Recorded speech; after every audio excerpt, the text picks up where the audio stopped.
Oh, customers, how I hate them. Excuse me, I just heard that before Spider-Man was a movie, it was a comic book. Is that possible? What the... Suffering Steve Ditko! How can you not know that Spider-Man first appeared in 1962's classic Amazing Fantasy number 15? Duh! Ooh, 12 cents. I'll take 8. What the... You idiot! Mint condition copies are like $40,000 each! Must lie down on pile of unsold Hulk hands! Hulk smash! Smash! Hulk smash! Doctor's banner, belted by gamma rays. Brainiac, what is it? Look, I just want some pants. A decent pair of pants. Big man in a suit of armor. Take that off. What are you? Genius, billionaire, playboy, philanthropist. It's morphin' time! Put an ad on the front page. Cash money for a picture of Spider-Man. He doesn't want to be famous, and I'll make him infamous. My spider senses are starting to tingle. Fabulous secret powers were revealed to me the day I held aloft my magic sword and said, It's clobbering time.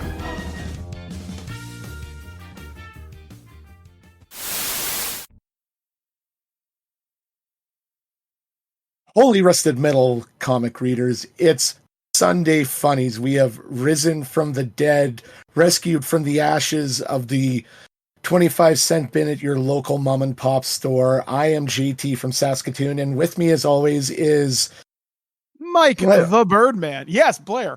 Yes, we have been rescued from hiatus. We've been uncanceled, picked up by a new label, new imprint.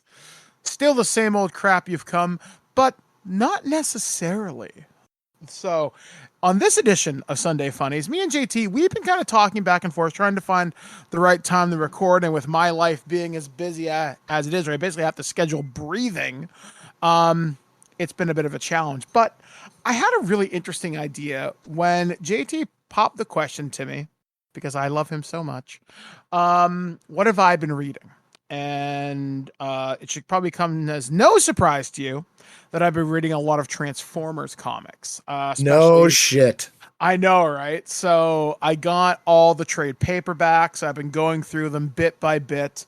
And I just started reading More Than Meets the Eye, which is the sequel series after the War on Cybertron. And it's a whole thing. And we'll get into that in just a moment. And then I kind of wanted to expand upon that because I got to thinking, I think on some level I'm suffering comic fatigue on certain things because I haven't been out to see Guardians 3 yet. I was supposed to see it the other day. I did go see Spider-Man Across the Spider-Verse the other day with Blair. And I'm going to see Transformers this week.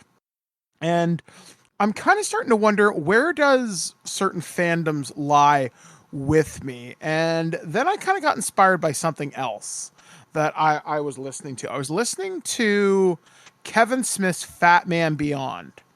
And him and Mark Bernardin were talking about, there's a million people in the world who have podcasts that talk about stuff they hate. And I got to thinking, JT, maybe we should just turn this into something that we honestly love and just use this as like a curiosity springboard, which it always kind of was. Yeah, and it's not like we talked about stuff that we disliked, but we always did it very positively. And pardon me, I like where you're going with this. It's, I mean, to be perfectly candid for at least 2 minutes, I haven't been doing that well mentally like the last 7 years, let's say. Okay. I've mentioned sorry again. I've mentioned before on the show that I had a supervillain origin at the end of 2016 where I got let go from a job of almost 10 years over a matter of $200 4 days before Christmas and the day before I found out I was a type 2 diabetic. Mm-hmm. And, haven't had the greatest mental headspace since. And just everything that's happened to me in the last couple of years, especially within the last 6 months, my God, I saw a friend of mine pass away right before me in a hospital from like 4 flavors of cancer. And I didn't deal with that well to the point that I was talking, I have a new job, my previous job that I was put on personal leave, finger quotes, I told this one of my regulars exactly how I felt about how much I didn't want to work at that job anymore. And if you take the greatest hits of Dennis Leary, George Carlin, Sam Kinison, and they created some foul-mouthed baby, that's pretty much the language I was using. Good times. Oh, yeah. And one of my coworkers all of a sudden developed an eidetic memory and wrote down everything I said. She wrote 3 full one-sided pages. That was a Monday. She gave it to my boss. He waited until the following Thursday before he said anything to me, at which point he says, look, out of respect for everything that you've gone through, I'm just going to put you on personal leave. And they paid me out of my vacation pay until that well dried up. And then, like, he literally said that to me. I didn't hear from him again for 2 days. I heard from him twice in 1 week, a text and a call. Didn't hear from him again for 3 months until he texted me again. So, how you doing? Are you coming back to work? Do you want to guess how I answered that question? I can only imagine it was not puppies and sunshine. No, and this is where we earn our adult listening tag. I didn't tell him this exactly. I gave it the most mature, sensible language possible, but it was essentially get fucked and stay fucked, you cunt. Oh, delightful. Oh, yes, I was in a good mood because, out of the blue, 3 months later, never once checking on me. The day that he fired me, he never contacted me except for those 2 times after, never once during that 3 months. So, again, I was in such a bad mental space that I didn't like reading comics. Let that marinate in your brain for a second, folks. The guy who can go on a 5-minute rant without breathing about any number of comic book topics didn't like reading comics anymore.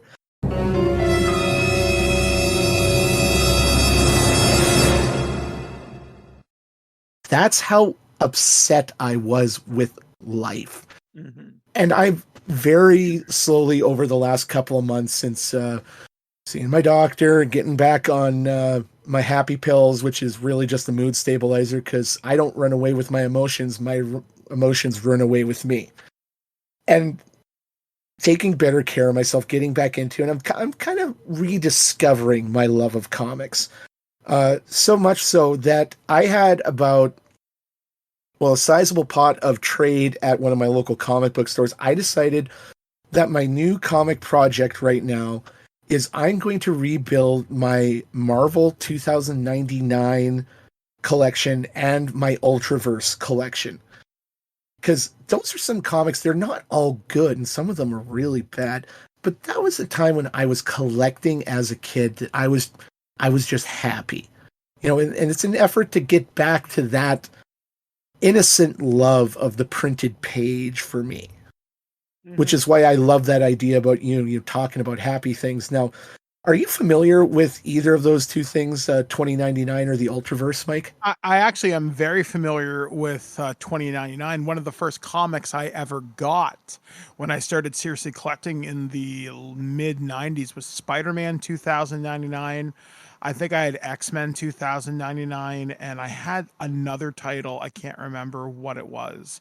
Yeah. But the Ultraverse I've heard of. I know about the show that was on the USA Network that had the Ultra Force, but I never got the comics. Yeah. Now,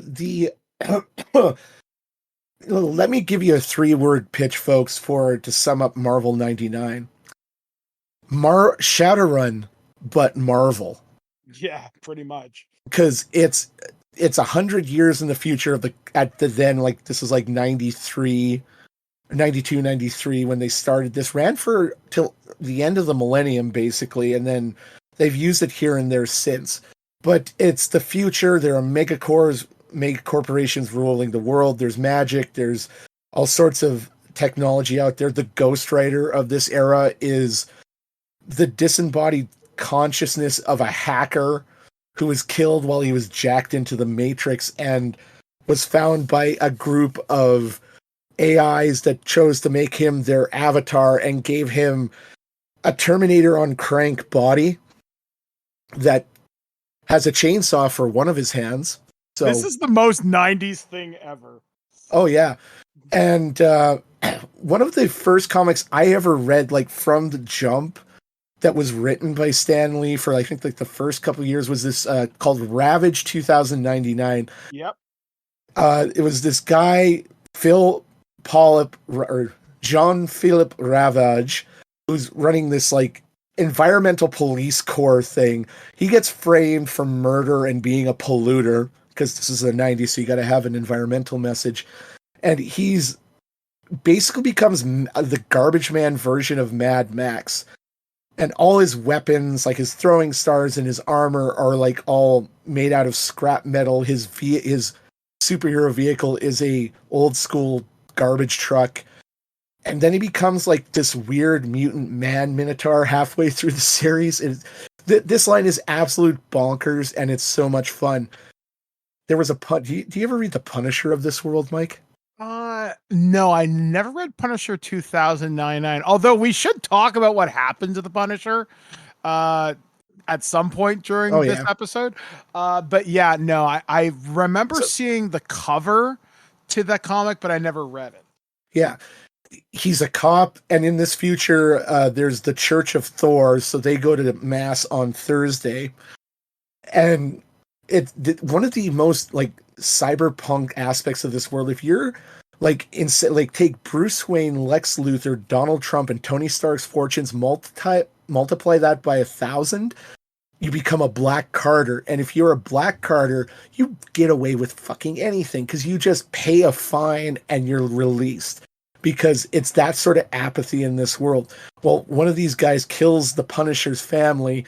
He goes nuts, finds the Punisher's war journal from the 90s, is inspired to become a new Punisher, and then builds a prison in the basement of the brownstone he lives in. And he has a girlfriend who's his psychologist, who even Dr. Chase Meridian in Batman Forever would tell her to slow down, bitch, because... Oh, yeah, no, this is totally wrong what you're doing, but kiss me again, Punisher. I love you, and you need to heal from the trauma of your family. Like, yeah, that's a whole kettle of fish there. Yeah. You start dealing with like that kind of trauma. Yeah, suffice to say, I love it. It's one of the first lines. Part of that I loved it so much was because I was in on the ground floor. You know, I got all the first issues. I followed it for the longest time.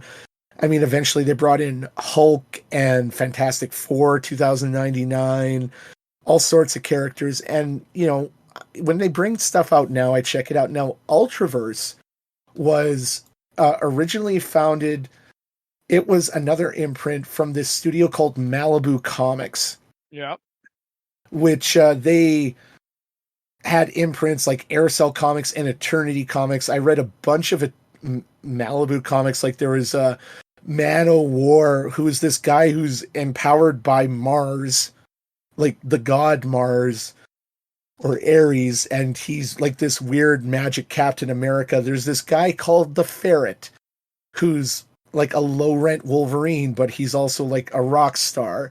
And X-Mutants, which it's in this future after a nuclear apocalypse, and these guys are the heroes because this cyborg scientist used his technology to turn them from the radioactive, toxic Avenger-looking assholes into like these hot, studly humans, and they go out and fight evil in this apocalyptic future. They also had a comic called Dinosaurs for Hire, which I'm going to entreat everyone listening to those words, just look it up on your own, because it's not... Didn't that turn into like a cartoon? Because that sounds really familiar. It came out just before Extreme Dinosaurs, which itself was a spin-off of Street Sharks. But Dinosaurs for Hire, it's a 90s AF type of comic book. Like the first cover that I saw was this T-Rex smoking a cigar and firing a chain belt fed machine gun. As one does. Yes. So eventually because this is also the 90s, the era of the comic book speculators market. Like Marvel was starting to circle the drain a little bit. Everyone was coming for their crown. DC was doing a lot better, but they weren't as bad as Marvel and financially speaking. So a lot of these, there's like dozens of companies that popped up, lasted for 2 years, and then GTFO'd. Now, Malibu started Ultraverse, which was heavily influenced by both the Silver Age and the grim and gritty approach of the 90s. Like, they were intricately plotted, interconnected stories. Heroes would randomly show up in the pages of one title or another, but they're also 90s AF. And you had titles like Hard Case, Prototype, War Strike, Mantra, Sludge, Prime, The Strangers, and Exiles. Now, as Mike mentioned, they had a cartoon like this. This shop only ran for like 3 years, from like 93 to the end of 96. By the end of the first year, beginning in 90 or 94, beginning in 95, they were doing so well, making so much bank that they got their own 13-episode cartoon. It didn't have the theme song, was just this guy screaming Ultra Force.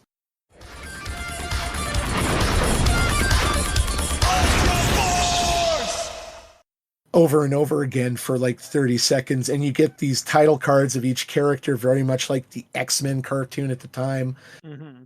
And you know, the theme song didn't hold a candle to Wildcats, which I don't care what anyone says. That thing is dumb and awesome at the same time. I think that show deserved a lot more love than what it got. I also think the franchise as a whole deserves. I know we've talked about Wildcats previously on this show, and maybe I'll have to read the first like limited series or something for that, because I know we did that briefly when we talked about crossover comics, where there was the Wild Force Aliens crossover once upon a time.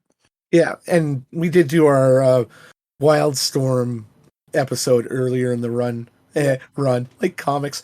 Yeah, so I mean this and Ultraforce isn't the only media to come out of Ultraverse.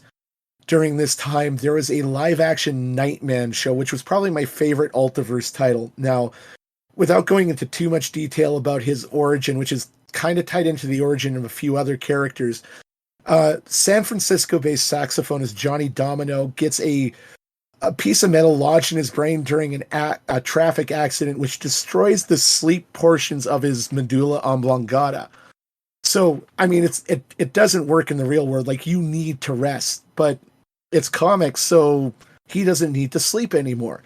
And to keep himself busy, he becomes like this urban Batman-esque vigilante. And it just gets really dumb from there. And again, we have to do an episode just on Ultraverse at some point. So I've been collecting these comics here and there over the last little while, you know, rereading them and just having these joy feelings wash over me again. Very much like the first time I read a lot of these comics, because that's how deeply unhappy I've been. I mean, I was really unhappy when a certain someone in the same year gave me 2 separate video game consoles that I never would have been able to afford on my own. And I am currently looking at the sexiest of the 2 and thinking, that beautiful son of a bitch.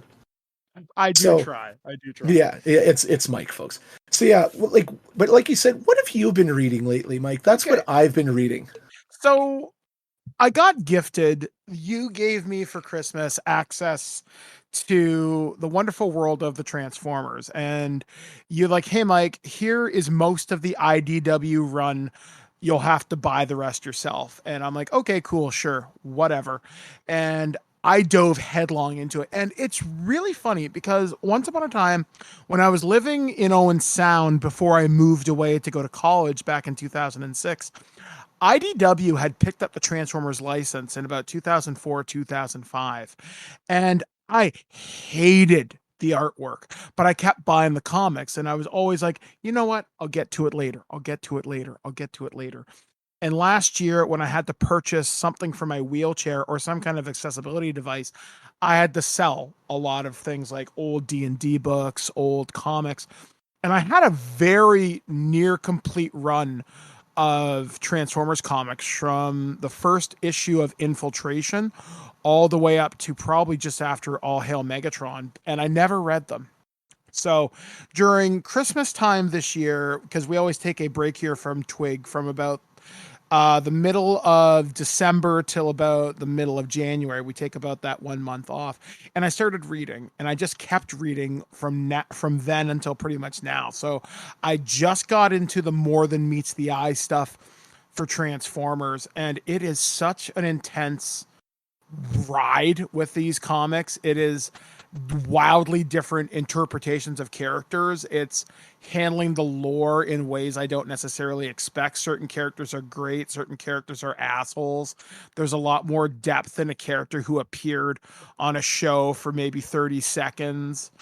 Or like, hey, here's a mini bot who is recolored and you may have bought once at a store.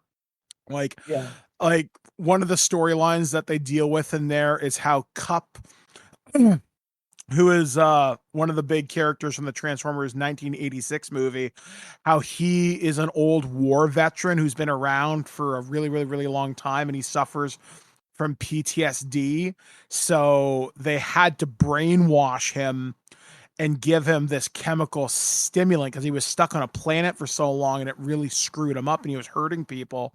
So Prowl, one of my favorite characters of all time, says, let's rebuild him using the Pretender technology.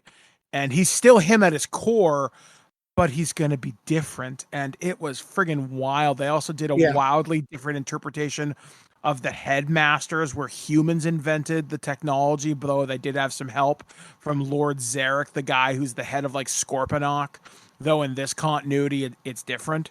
And it's just all these interpretations of these characters where it's not G1, it's not just Beast Wars, it's something that's a different way to look at a franchise. And that really got me excited to read again. I actually reached out to a few friends of mine who read comics and like, oh my God, this is so cool. I'm reading All Hail Megatron, and Spike Witwicky just totally blew off Scrapper's head. And I'm like, holy shit. And it really got me excited to read comics again. And much like you, like I had something that I collected in the 90s, and I used to collect Spider-Man comics. I collected some of the Jim Lee run on X-Men. Like I remember buying that very famous fold-out issue with the really long cover. I read X-Men #1. Yep, I read Punisher. Though the thing is, it never stuck with me, and I tried to pick it up like a few times here and there. Like I used to read the Nightmare on Elm Street comics whenever they pop up, the Friday the 13th. And we'll have to talk about horror comics at some point because I've read a bunch of them. And it was just interesting to think about listening to something Kevin Smith was doing on his most recent podcast, as I mentioned in the beginning of the show. Like, talk about what you love, what you want to discover. Because like he was saying, there's like 1,000 cats out there that find something to moan and bitch about. You want to hear about the stuff people love. And I got to thinking about clearly my love with Transformers is huge right now, not just because Rise of the Beast comes out or will be out by the time this podcast comes out. I've got a wonderful relationship with Hasbro and Renegade Game Studios, which is allowing us to play the RPG, which we will be doing on the show at some point this summer. But I'm also reviewing the toys. So it's really got me thinking into like, you know what? I'm 42 years old. I'm doing all these great things. I'm just going to enjoy that big dad energy and just vibe with whatever makes me happy. Yeah. So I'm really exploring what do I want to read? What makes me interested? Like last year, I read like 3/4 of the Gen 13 comics and I fucking loved it. Like, man, I wish I read this in the 90s. And I know somebody out there's like, oh, but it's trash. But I love it. Like, there's something about that world, that art style, I really dug. In fact, I'm going to have to reread it because I don't remember a whole lot of what happened. But I know I really, really liked it. Like, especially I love the character of Caitlin Fairchild, Grunge, Roxy. And I really got into it. But comics I'd love to explore on this show to talk about storylines. I want to see the storylines I missed in the 90s and go through the 2000s and bring me up as close to current day as possible. Like, I remember reading Maximum Carnage. Do I remember a whole lot about it other than the video game and maybe a few of the covers? Not really. I would love to talk about the Clone Saga, because in Across the Spider-Verse, the Scarlet Spider shows up. Like, it's actually Ben Reilly, and they call him Ben. I'm thinking, okay, I fucking love that costume, and I'd love just to talk about it. I mean, because a lot of people say, oh, the Clone Saga was the worst thing that ever happened in the comics. Yeah, I'll admit it was a seismic event, but I thought it was neat.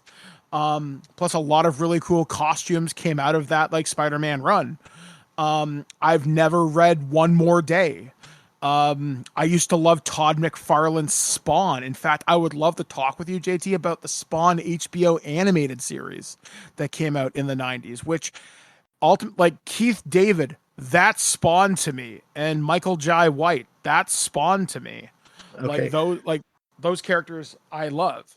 Two things about Spawn really quick. One, I do have love for the movie, mostly John Leguizamo's, because that dude, every time you see Clown in that movie, folks, that's John Leguizamo hunched over. He's not standing up straight. That dude gave himself back issues for that role, and I will always respect that. Plus, Clown's easily the best part of that movie. Oh, yeah. Now, the animated series, and I don't say this lightly, that show is 1,000% better than it had any right to be because of Keith motherfucking David. Yeah, just like the Street Fighter movie was 1,000% better because of Raul goddamn Julia. Yeah, like there are certain times when lightning strikes at just the right moment, and animated projects in the 90s, there were a couple, and I really want to talk about them because I've never seen them in their entirety. Like there was this programming block on MTV called Liquid Television.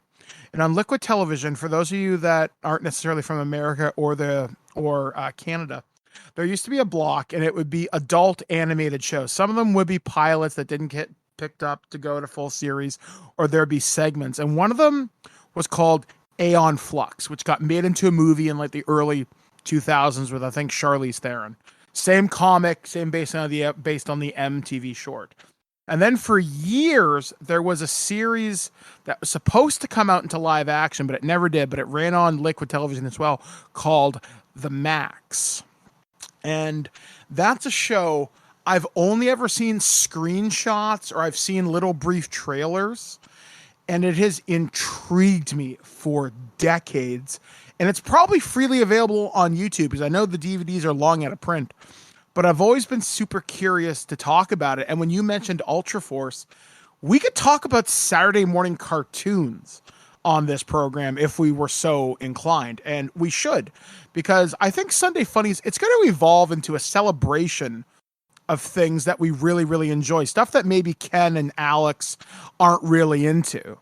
And I really, really like the idea of us just bringing out our toys as our adult selves and having that moment of joy, that moment of conversation that really brings people together. Like so many retro themed, like toys, comics, TikTok channels that I watch. I'm all for that idea. Now, just to roll it back to Transformers for a second. Oh yeah. I do like to mention, I don't like to mention this because it's a pretty gross topic, and it shows the abject ignorance of one of the creators involved with the IDW comics. Was the character of RC.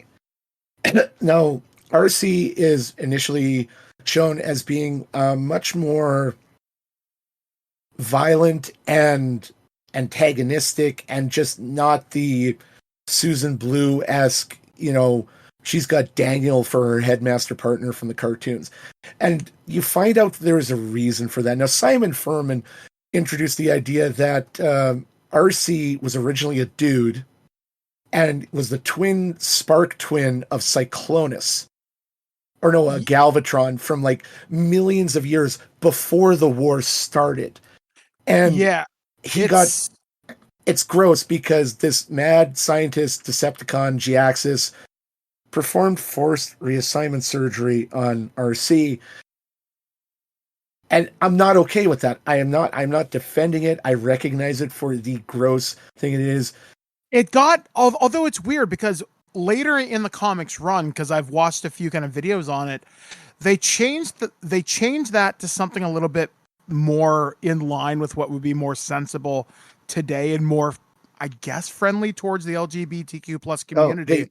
They tried to correct it, but yeah, not the most smooth thing. Yeah, for it's sure. not subtle. They tried to, excuse it seems appropriate because they didn't just have like a cosmic reset. They said there's always female Transformers, but at some point the entire planet of Cybertron was bathed in an EMP pulse so massive that by this point all the female Transformers were on all the colony worlds that were then cut off, and everyone just forgot that females existed. Yeah, and this is before the gross thing happened. Now, that does bring up one of the things that I always liked about Transformers is it's an alien technological race. And you never really thought about this before they talked about this in IDW. It was, the pronouns were always he, him. Mm-hmm. But why? They're alien robots. Why would they have any sort of gender identity? Which I always thought was really intriguing. Now, the other thing that I truly love about the IDW comics, and they introduced this after the war was over in the comics, was the reasons why the war started and how they took Megatron from being this cackling madman who's out to suck the earth, drive energy, and take over the universe to he was a revolutionary because he tried to change the social status quo. Because at one point, the council that ran Cybertron folks said, okay, if you turn into a dump truck, you have to be a dump truck and work in construction. You can't be a watchmaker, or you can't be an artist, or you can't. Your form dictates your function, which is so relevant to today in so many respects. And because it totally flips the social caste. And there's one line, like in one of the comics I just recently read, Megatron's been captured willingly by Optimus, and they're going back to Cybertron to fight Galvatron. They're two separate entities. Don't worry about it, folks. And Megatron says to Prime, while I was out there fighting for everyone's equal rights, what were you doing? And it's weird because I read a quote from a guy that I'm friends with on Facebook, and he was saying, I'd like to be more like Optimus Prime. And I got to thinking about that, especially in light of Megatron, how he started the revolution, the Ascenticons, and before they became the Decepticons. Basically, your form did not dictate your function, is what he believed, trying to free people. And then eventually it turned into peace through tyranny. But it wasn't always a bad thing. Like, there were people who genuinely followed Megatron because they thought they were doing the right thing. And I always thought about that, like looking at how Megatron framed it as a revolution. And, you know, it's a hard question at times because you really think about like everybody says, oh, I want to be a heroic Autobot. But at one point, the Autobots were defending the status quo. They were protecting this corrupt system that kept people down, that forced people to do this. Oh, you're a dump truck. Guess what you're doing for the rest of your existence. And I mean, you had like these narcissistic and borderline evil Autobots who were abusing Decepticon prisoners in the war. And I was reading an interview once with one of the creators who said, well, you know, not everyone that fought for Germany in World War II was a Nazi. Like, there had to be more than a few Germans who were doing it, you know, for love of country and or fear of the Nazi party. Yeah. You know, and that's not excusing what happened in World War II. It's just saying not everyone, it's not cut and dried as World War II. Yeah, there's nuance. Like, it's not, we're the good guys, and if you're German, you're automatically a Nazi. Man, there were Americans during World War II who were confirmed proud members of the American Communist Party.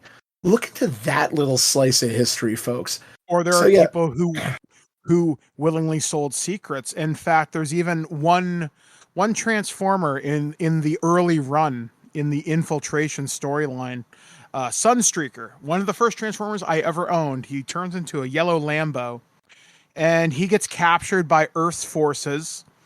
They forcibly turn him into a headmaster, and they basically enslave him to the point where he wants to die. So, long story short, he betrays the Autobots for a chance to get everybody back to Cybertron. Starscream's like, Okay, yeah, sure. We'll lead you back home to Cybertron. It's dead, but you're welcome to it. And he says, and Sunstreaker's motivation is, I want to hurt the humans the way they hurt me. And there's so many things about that because you meet these three human characters who very sadly disappear kind of quickly. You meet Verity, Hunter, and I can't remember the name of the other guy, but I think he becomes Sunstreaker's headmaster. And I think Hunter became Sunstreaker's headmaster. Yeah. I think the mechanic dude was like Jimmy or something like that. Yeah. And it's like you see the war through their eyes, and it's not like Sam Witwicky's perfect, which they do introduce Sam and the Witwickies as they're like generals and soldiers in the U.S. Air Force and the Earth Defense Force or whatever.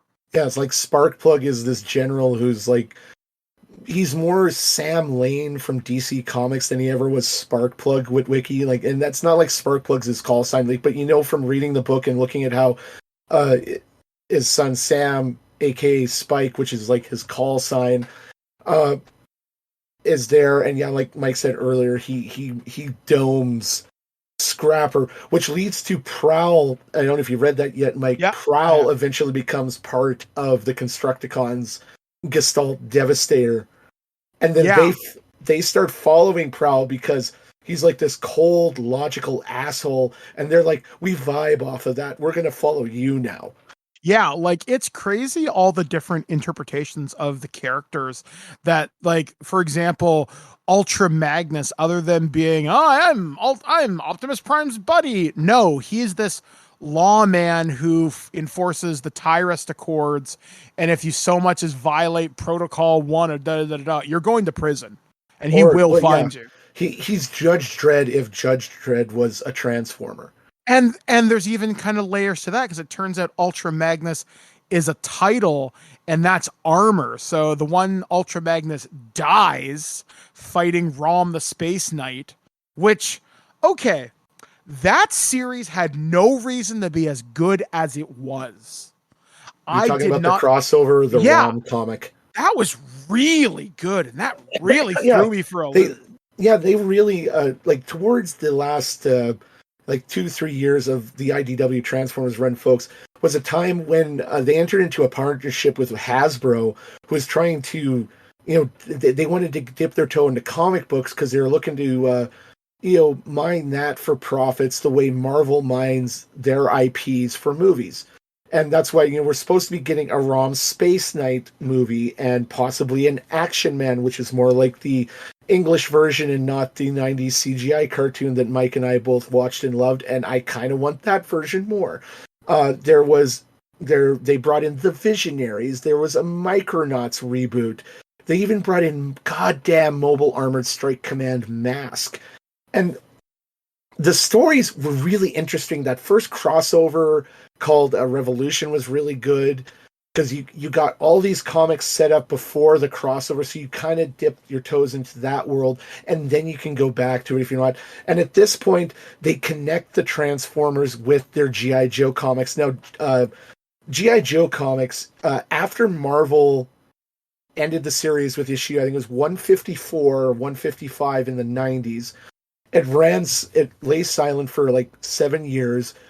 Image Comics / Devil's Due Press took it over in the early aughts when the 80s nostalgia boom started. They ran for about 5 years, and then IDW picked up the torch, and they did 2 separate things with G.I. Joe, Mike. They brought back our Lord God and Savior, Harry Goddamn Hama, the creator of G.I. Joe, the patriarch of Snake Eyes and Storm Shadow, to write a continuation of the Marvel comic. And it's glorious. And then they created their own G.I. Joe continuity, which is, I saw shades of 24 and ultra government oversight. Like, G.I. Joe is basically this black ops organization. If you join it, they scrub your file and say you were killed in action or you're missing in action. Cobra is akin to the Illuminati in this continuity. Like, they're this ancient secret society that is subtly been ruling the world from the shadows. Serpentor is in here, but now he's like a self-help guru / cult leader and not a genetic amalgamation of history's greatest conquerors.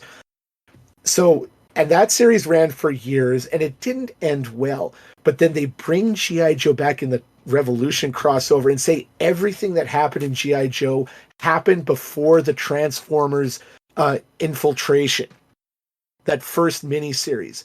So we're talking 80s, 90s into the early 2000s, and that first miniseries, G.I. Joe was all done by then. And that's how they folded. I thought that was one of the most clever bits of writing that they did in the Transformers comics. And then they use Miles Mayhem is this governmental, he's a former soldier, government contractor who has captured Blitzwing, lobotomized him, cannibalized his body and his technology. That's how they create the mask vehicles. Oh, that's crazy. That's cool. That's why the Transformer, the Cybertronian threat, they can't detect the mask vehicles because it just registers as Cybertronian. They're like, oh, that's just a Transformer. I don't know his name.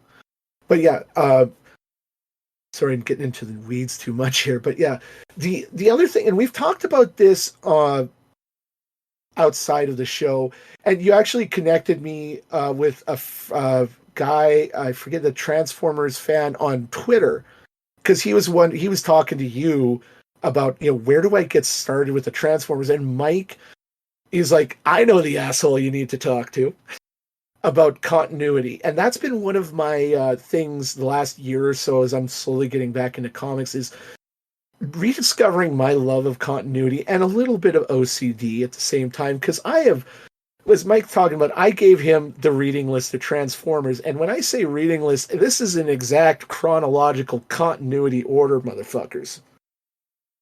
How much of a nerd do you think I am at that point, Mike? Well, it certainly helped, because if I read things with your order, yeah, I had to jump between a couple of trades, but everything made sense.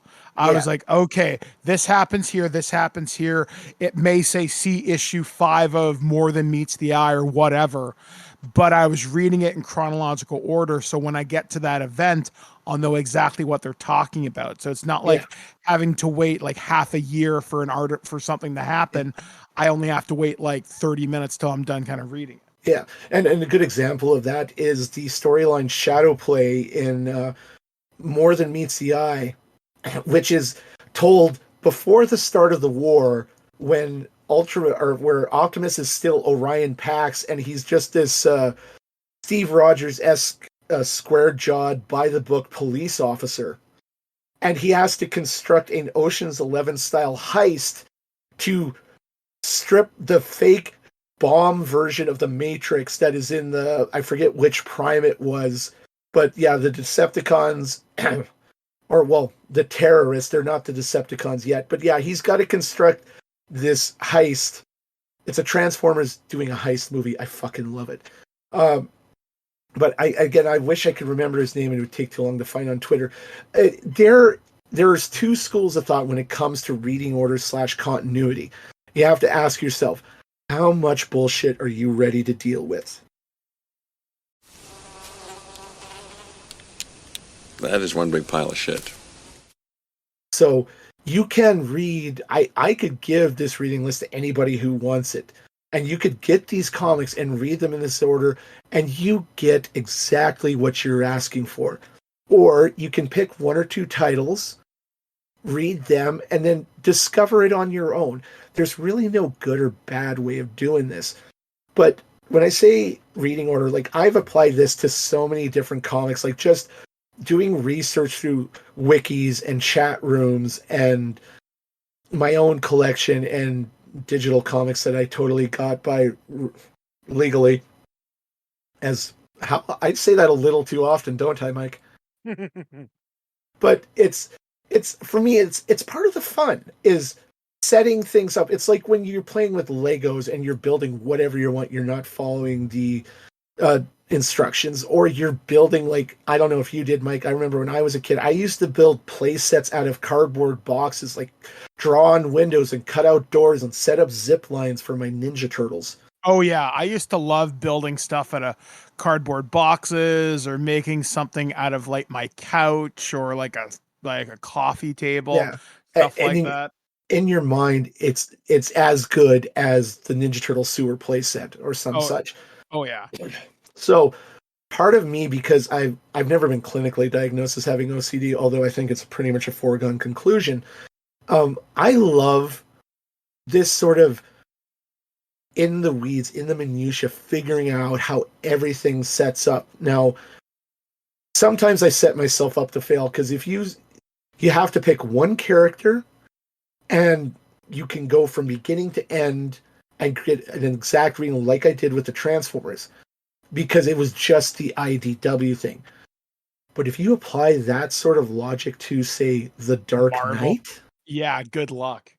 Good, like I can give you the exact reading order of the Clone Saga, but there is sometimes I'm grateful for Marvel's propensity for restarting a title every few months to get that mythical first time reader with a new number one. Because sometimes that, and specifically when we're figuring out reading orders, when figuring out continuity from a certain point, I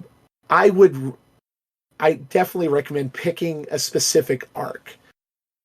Say it was Spider-Man. You mentioned Marvel there. Now there's the Clone Saga.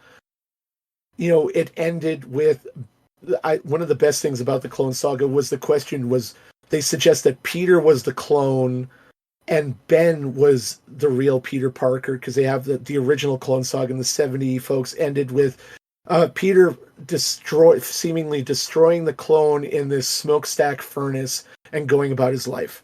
And he even mentions, I could be the clone. I know who I am. I'm motherfucking Spider-Man. But, Ben Reilly comes back years later when Aunt May dies and was dead for several years. And then it turns out that it was an actress given plastic surgery by the Green Goblin who, surprise, was alive and behind the Clone Saga the entire time. I can feel Mike's brains leaking out his ears right now, folks. Yep. So that is a delineation point for me when it comes to my Spider-Man read. Now I could go from the beginning of the Spider Saga to the end of that, and good because they ended the two. All like at some point in the 90s, several heroes folks had like 4 or 5 different. The Punisher had 4 different titles ongoing in the 90s. Batman had like 7. Spider-Man had Amazing, Spectacular, Adjectiveless, and Web of Spider-Man. And by the end of the Clone Saga, after Ben Reilly dies and crumbles into dust, they ended it, and it was rebooted with new number ones, primarily orchestrated by John Byrne, who wrote Spider-Man Chapter 1, which is a 12-issue retelling of like Spider-Man's first year and a half in the original comics. It's fun, but it's not hardcore continuity. But it started with a new amazing number 1 in Peter Parker's Spider-Man number 1. Now you could start there and go forward for like the next 20 years, and you don't miss a step. But if you want to go from Amazing Fantasy 15, have fun with that. Dear God, get a comfortable chair because you will be sitting forever. See, if I had to pick things to read from Spider-Man, I would probably pick. Let me see. You'd better to go with arcs, unless you want to start from like the late 90s, early 2000s, like that forward. Yeah. Okay. So if I had to give you homework to help me, maybe I'll sign up for Marvel's app or something. I would love to read Superior Spider-Man, where he gets brain swapped with Doc Ock. That always interested me.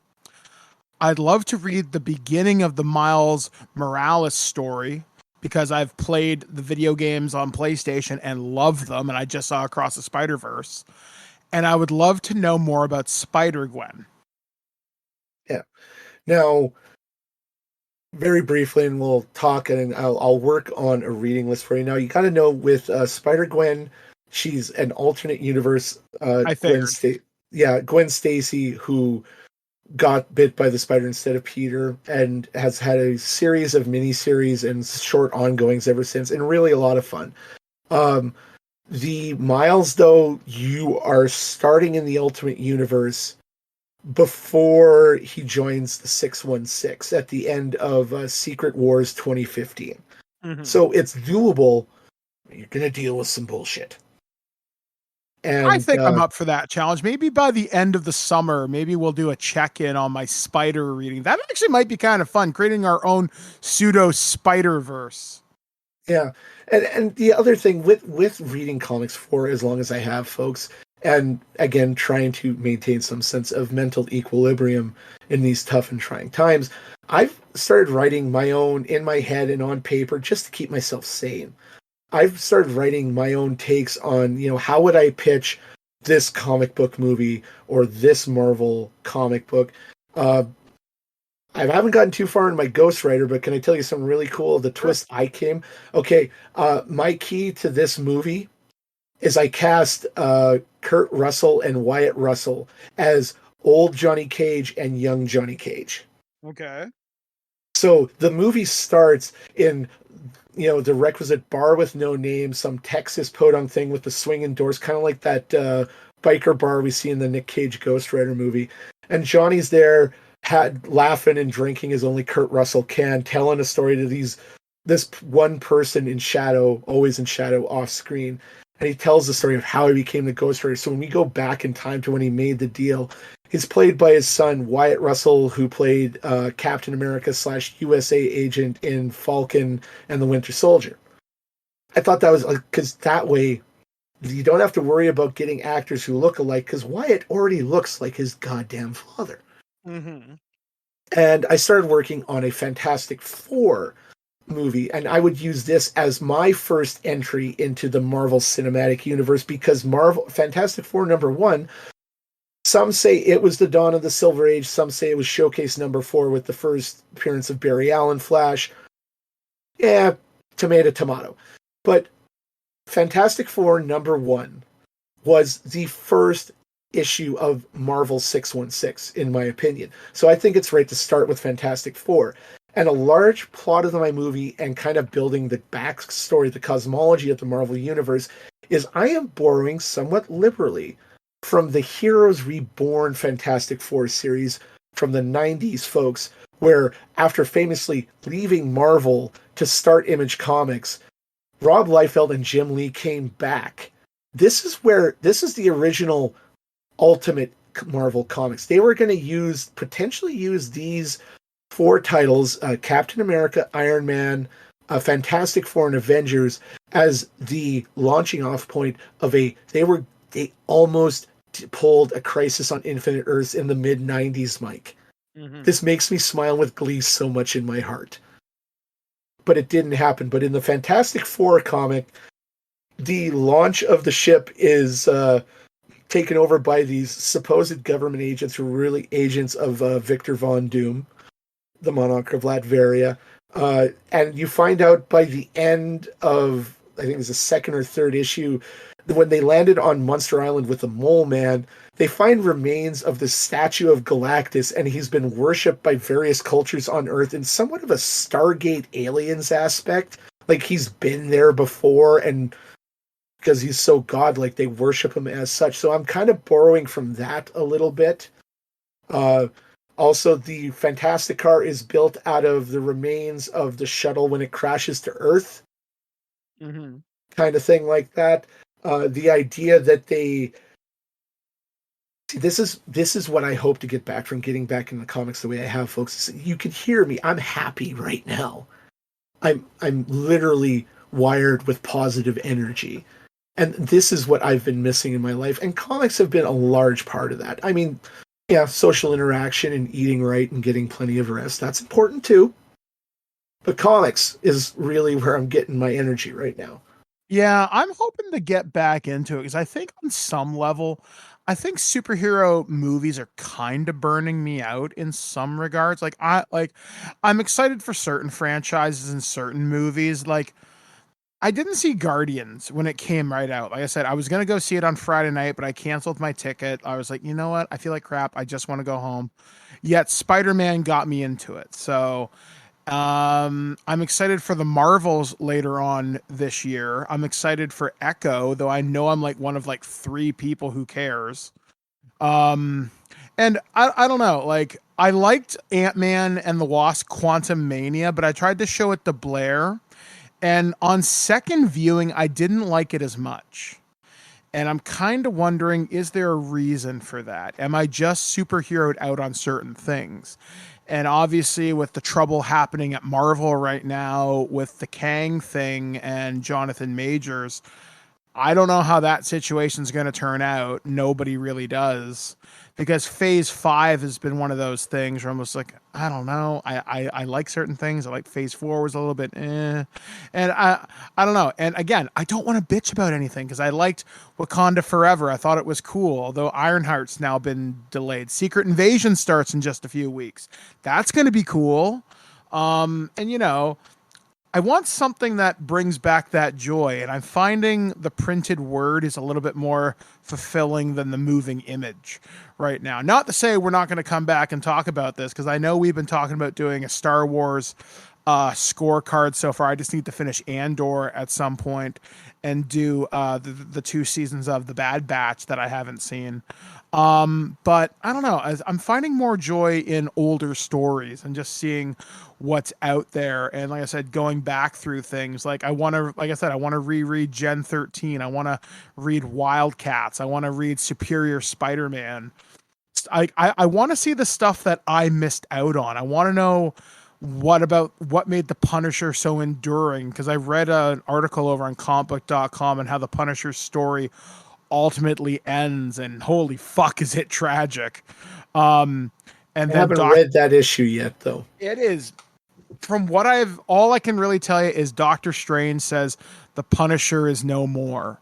And I'm thinking, wow, if that's how he goes out, wow. Okay, sure. And it's like, I don't know, because I know this month there was a big spoiler involving Spider-Man and Miss Marvel.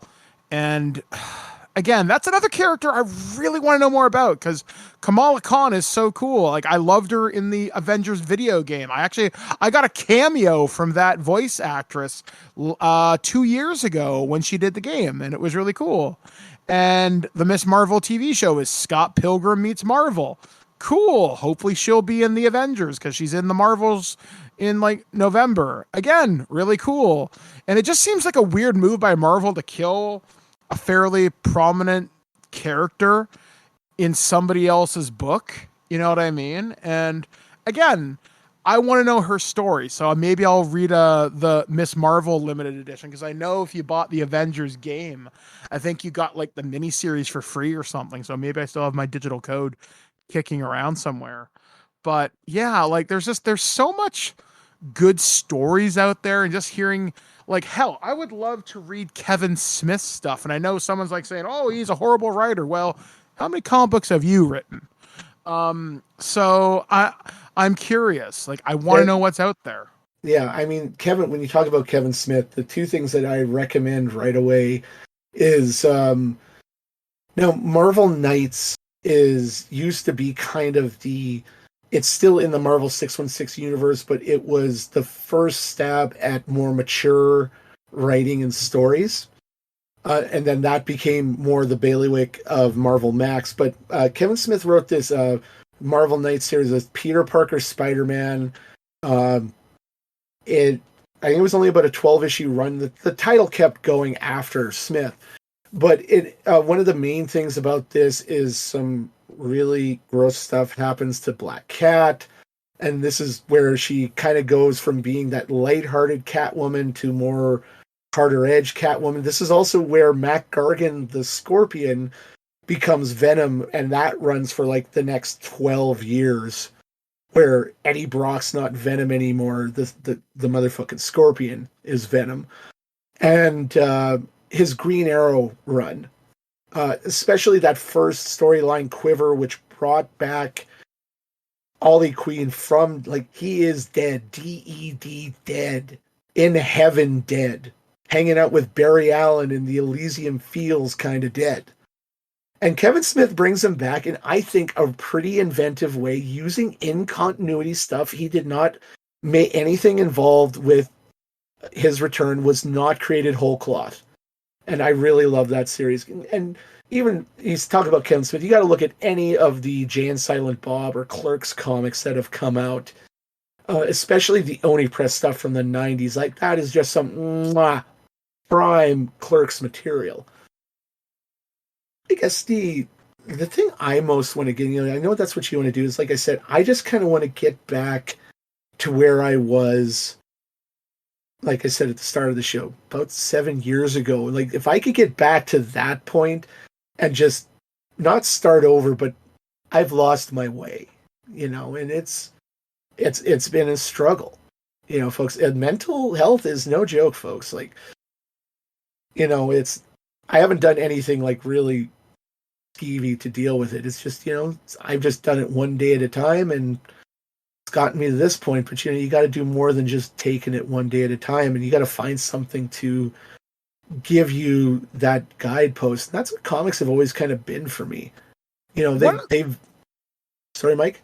Oh, no. I was about to say, you kind of hit on something about finding a more innocent time. And it's really kind of a strange thing, because right now in Hollywood, there's this huge writer's strike that's going on between the WGA and the producers and Hollywood, basically. And SAG, as of this recording, is holding a strike vote tomorrow.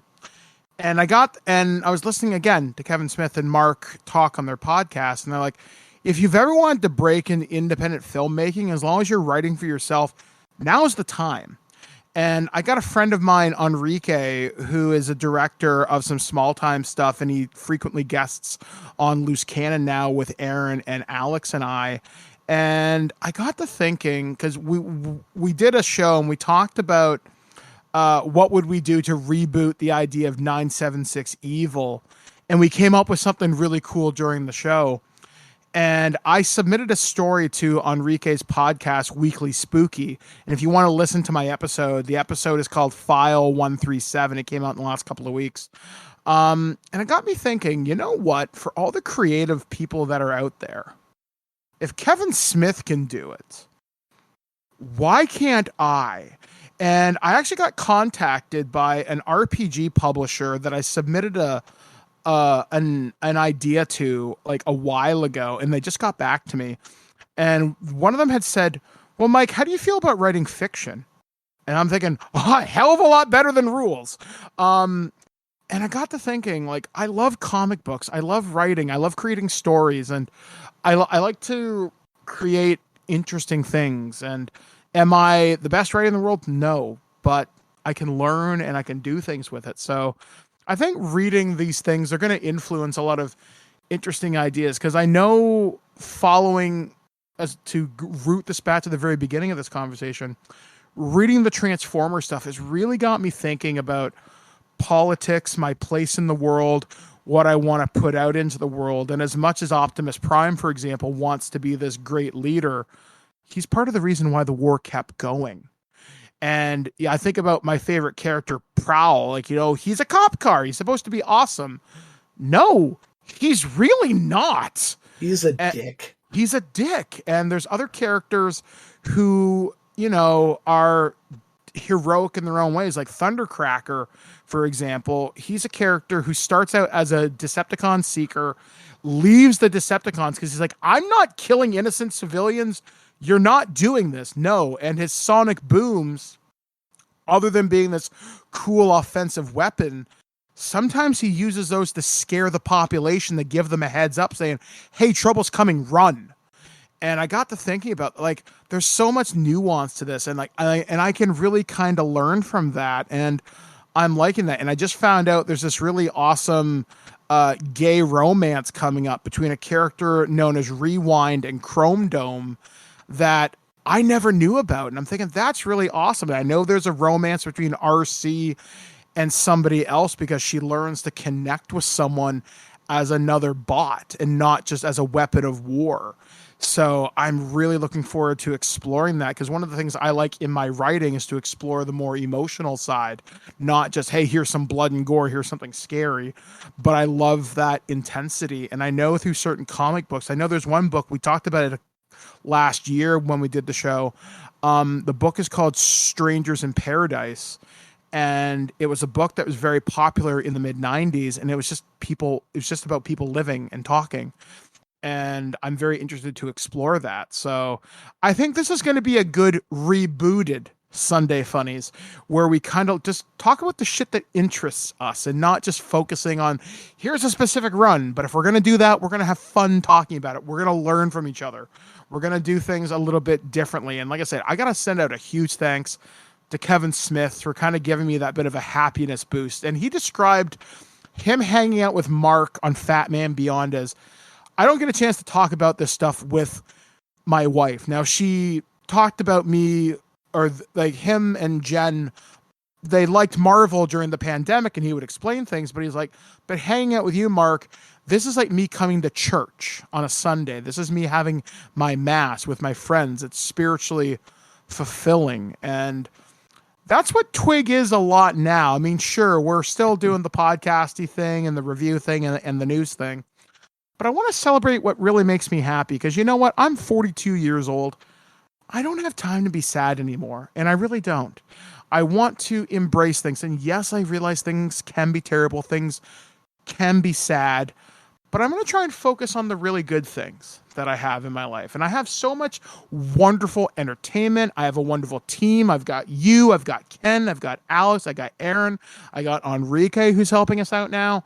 There's so many good people that we work with. And it's interesting just to get back into that zone. So folks, we are going to cover so much cool stuff from here. I'm going to promise once a month, maybe a bit more during the summer, depending. I know me and JT take over Twig in August, so maybe this could even be a weekly thing during that month, but you're going to get at least a few issues of this per month, or per, however long we do it. We're going to try and do at least one more before we take our summer break in July.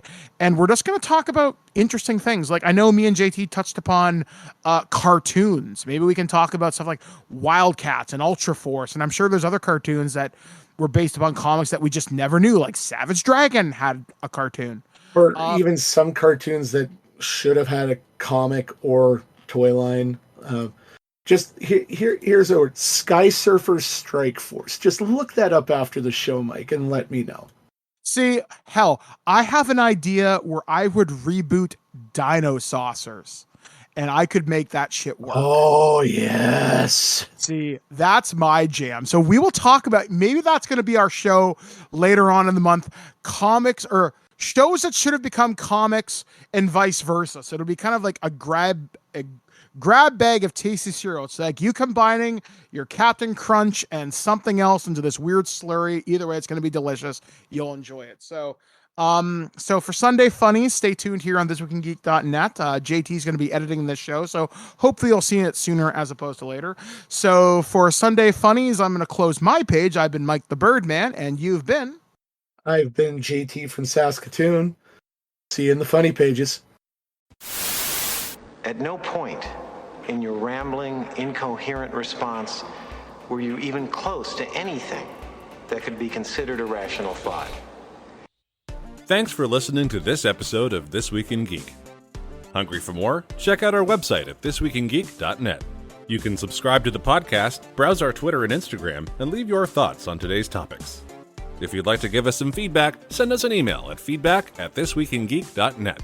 Tune in next time, and remember, lower your shields and surrender your listenership. We would be honored if you would join us. Thank you for your cooperation. Good night.